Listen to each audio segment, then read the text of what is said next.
E aí, gurizada, beleza? Sejam muito bem-vindos ao canal de vídeos da Diego Velocímetros e vamos à gravação de mais um Oficina Mecânica Responde, né? Canoas, neste momento 14 horas, dia 1º de agosto e 28 graus, no meio do nosso inverno, né? É meio estranho, mas de vez em quando acontece isso. Tá quente, tá um pouco abafado. A partir de amanhã a promessa é de muita chuva aqui pra nós.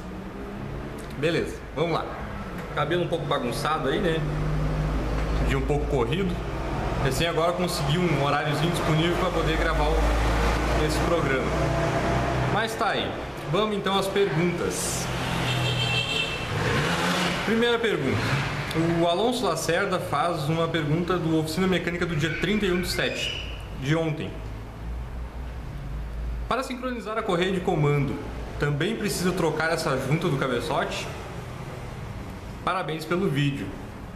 A junta que ele se refere, no caso, não é a junta do cabeçote, é a da tampa de válvulas do Ford Focus. E na maioria dos casos, Alonso, é necessária a troca da junta. Se a junta está muito velha, já muito ressecada, ou ressequida, não sei qual é a palavra correta, mas tranquilo, precisa a troca dessa junta. Alguns casos, muitos Honda Civic, na verdade, quando você vai regular as válvulas dele, né, você regula 3 vezes as válvulas e a junta está perfeita, não se faz necessária a troca da junta. Mas se ela está um pouco seca ou já tem algum histórico de vazamento na junta da tampa ali, tu vai desmontar para trocar a correia, já tem aquele babadinho de óleo, precisa trocar a junta. E a junta não é nada barata, né? Como eu falei no vídeo, essa junta na concessionária R$322 e eu consegui uma de silicone a 85 paralela, né? Ainda assim bastante caro. Mas é isso aí, do normal se troca junto. O Vitor Becker faz um comentário, uma pergunta, né? Sobre o mesmo Oficina Mecânica, do 31/7. Na verdade ele diz assim, ó, ele acabou de montar a oficina mecânica dele e ele quer uma indicação de um scanner e de um elevador. Ele trabalha principalmente com a linha Fiat, tem para tipo maré, e ele quer essa dica aí. Vitor, eu uso aqui na oficina, como eu respondi por texto para você, eu uso o scanner da Napro e o elevador da Boxstop. O meu elevador são para 2,5 toneladas.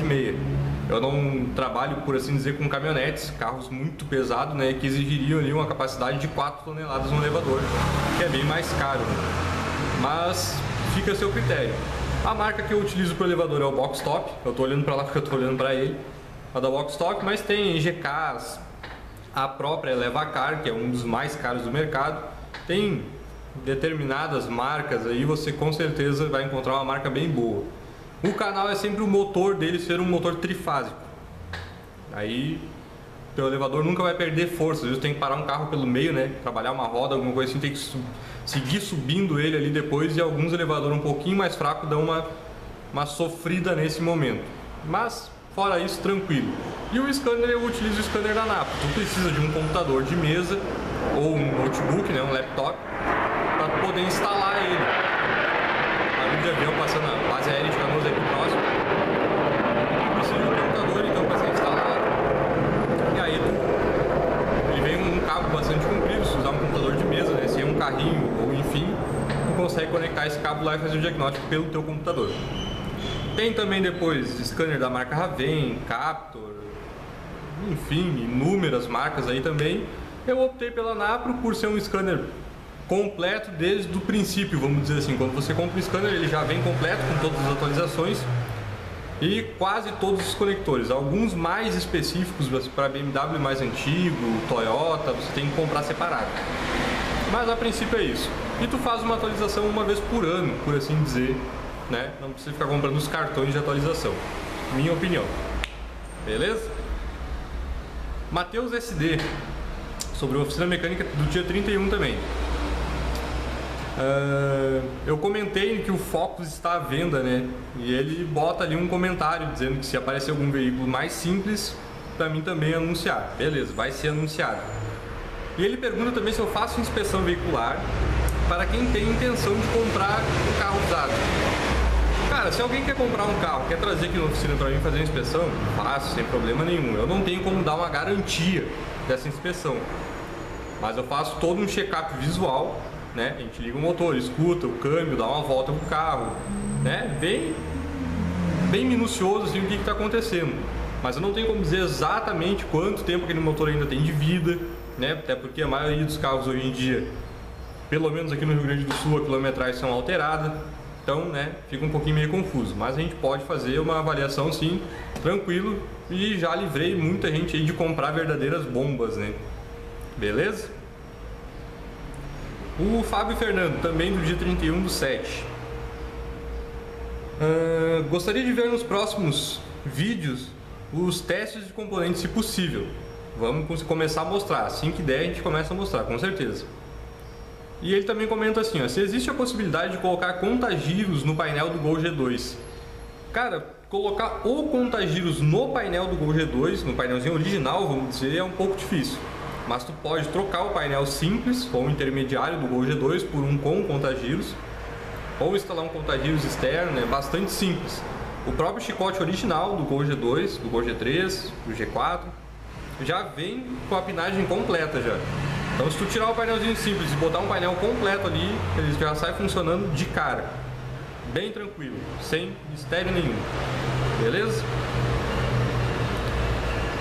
O Weber Ferreira fez um comentário sobre oficina mecânica, cálculo de cilindrada e taxa de compressão. Ele pergunta assim, ó, isso pode ser feito sem abrir o motor? Se pode, como é feito esse teste e onde devo fazer? Éber, como eu te respondi via texto, para tu conseguir fazer esses cálculos, né, de metrologia de um motor sem abrir o mesmo, é só se tu tiver a literatura técnica desse respectivo motor, para tu conseguir fazer os cálculos de cilindrada e o quanto tu poderia taxar, vamos supor, se fosse esse o interesse. Caso contrário, é só com o motor desmontado mesmo para tu conseguir fazer uma metrologia bem específica dele para essa área de cálculo de cilindrada e taxa de compressão. Beleza? O Luiz Otávio mandou uma mensagem fora de um vídeo. Ele bota assim: tem um Volkswagen Santana 2.0 a álcool injetado. Como fazer a limpeza do anti-chamas desse carro? E em quanto tempo trocar o mesmo? Cara, Luiz, seguinte, o anti-chamas do AP, ele é redondinho, parece uma caixinha preta assim, redondinha. Fica em cima da tampa de válvulas, bem na parte de trás do motor ali. Aquela pecinha não se limpa, se troca.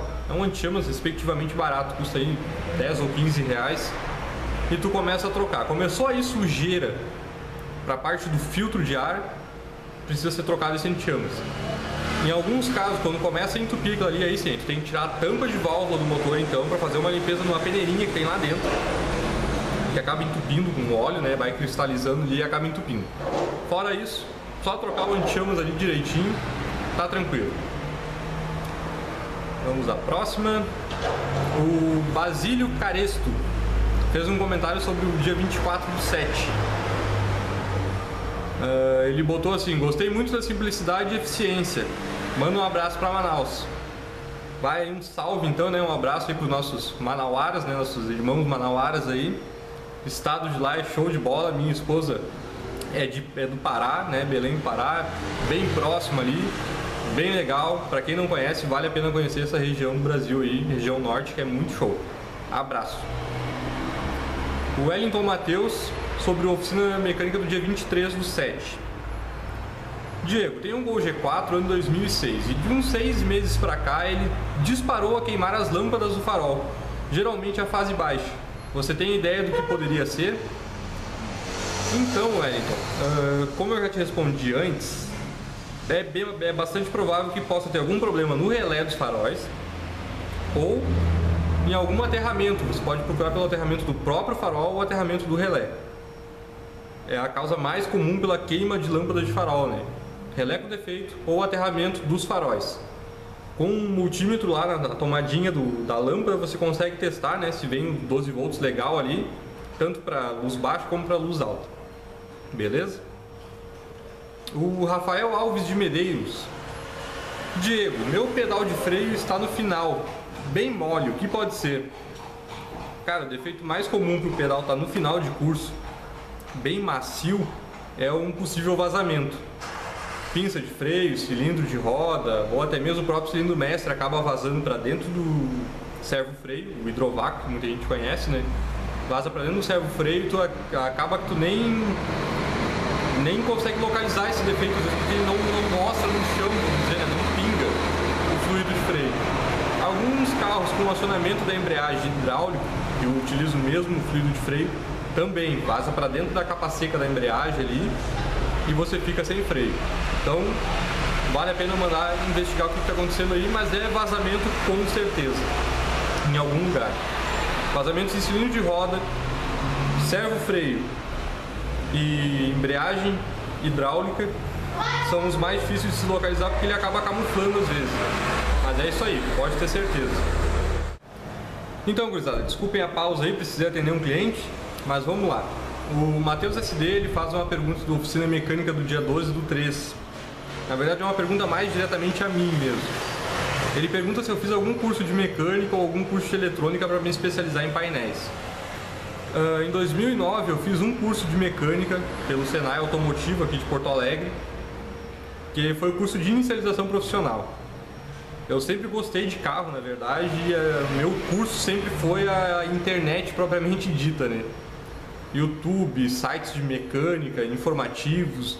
Eu sempre tive muito interesse em ler esses materiais, assistir esses vídeos de outros colegas do ramo aí também, para poder aprender coisas que eu ainda não sabia e me atualizar em coisas que eu já sabia ou até mesmo tinha esquecido, vamos dizer assim, né? E a parte de painéis, eu trabalhei em 2006 como funcionário na Casa dos Tacógrafos de Porto Alegre. Trabalhei 11 meses lá, adquiri meu conhecimento e já saí de lá e abri a minha oficina de instrumentação, onde eu fiquei 5 anos aí como técnico instrumentista, né? E após eu comecei com a oficina mecânica, de tanto ver aí o pessoal às vezes fazendo um servicinho que não era necessário nos carros, né? Até vou comentar uma coisa com vocês bem rapidinho. Teve um cliente uma vez que veio reclamando de uma marcação de temperatura de um Fiat Uno 96, se eu não me engano, aonde o mecânico já tinha feito ele trocar sensores de temperatura, né, do painel, interruptor de radiador, trocou válvula termostática, trocou bomba d'água, removeu o cabeçote, mandou para a retífica para planar e nada da temperatura resolver. Ponteirinho sempre passando do meio lá como se estivesse fervendo, mas na verdade o motor não esquentava. E foi se ver, quando o carro veio aqui para mim, para fazer um teste de painel, eu fui fazer um teste de aterramento da bateria e vi que o borne negativo da bateria estava frouxo.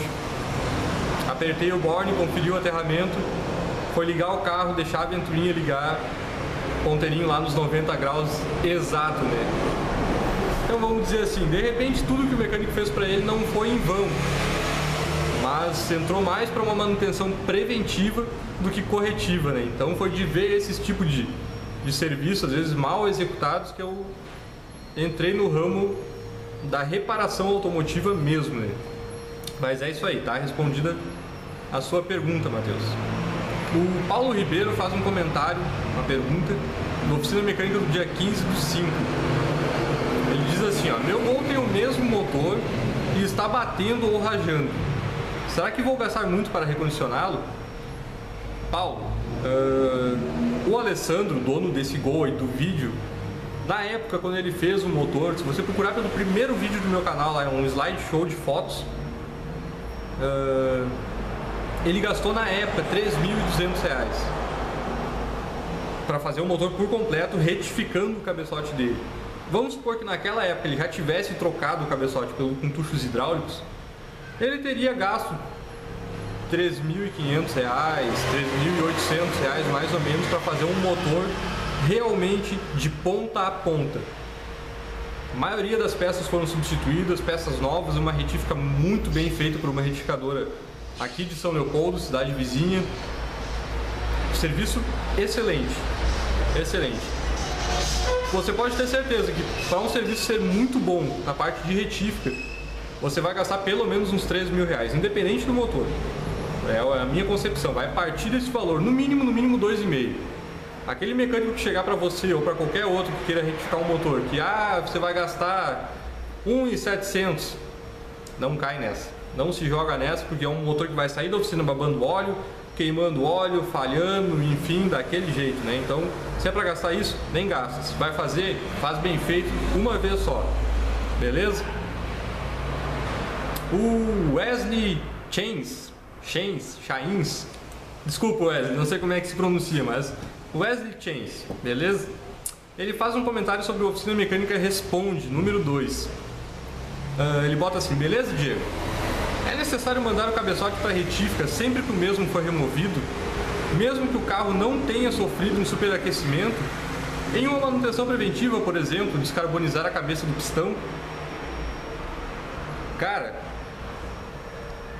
se o carro não tem problema, né? Tem certeza que o carro não tem problema, foi destorqueado corretamente na ordem correta dos parafusos, e você quer só trocar junta só para limpar as câmaras, então ali, tranquilo, tudo bem.